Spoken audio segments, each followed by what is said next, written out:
Hey guys, Audiente Gaming here, and today we're going to be watching a Deep of Night run versus Sentient Pest.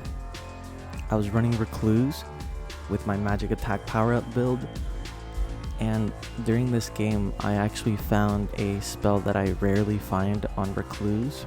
I usually find it when I'm playing Revenant Duchess, but yeah, I found it on Recluse, and I had I really wanted to test it out on her because this spell is called Explosive Ghostflame, and it takes up so much of your FP when you use it, even if you have reduced FP consumption or max FP or anything like that.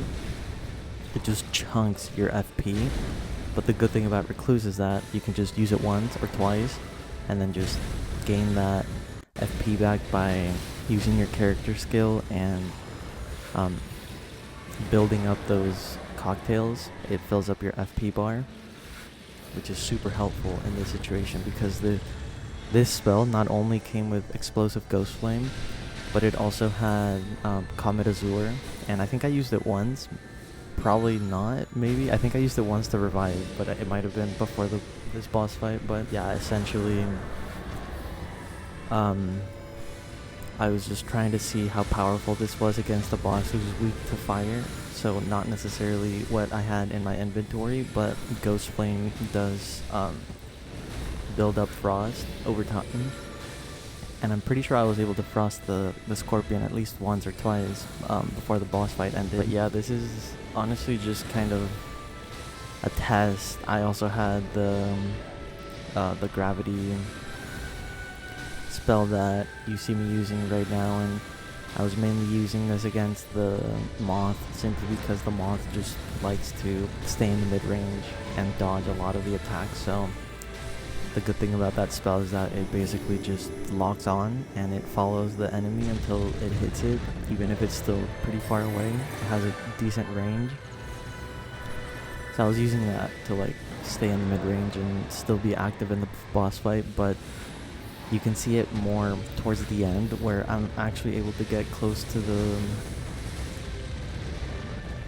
the scorpion and get behind it, because that's the weak spot that it has. If you get behind its tail, you can basically just like stack damage as much as you can. I'm pretty sure if you hit the enemies in the head, you'll be doing more damage, but you're more protected from every attack essentially if you're behind the scorpion, like right at its tail. You can even lock onto that part of the tail too, which is really helpful if you're doing melee. But I was doing sorcery, so I was mainly trying to stay in the mid-range and just deal damage as much as possible. And my teammates had cranial vessel stand, so that was pretty good. That was our main source of fire damage. And we also had the scholar with fire pots and maybe even a weapon that inflicted fire as well. But yeah, I think we're about to get to the point where I use my ultimate, I dodge this attack, we randomly lose our teammate, and I just noticed that.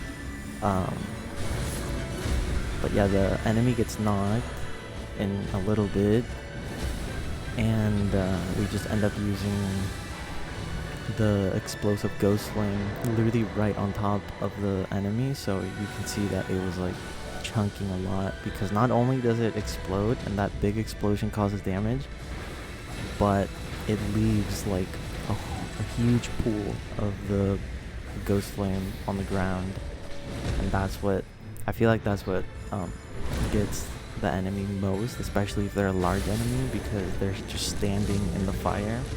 And not only is that causing damage, but it's building up frost. But yeah, essentially that was a pretty easy run against Sentient Pest without any fire spells or anything. But yeah, if you like this video, remember to leave a like, comment, subscribe, and we'll see you guys in the next one.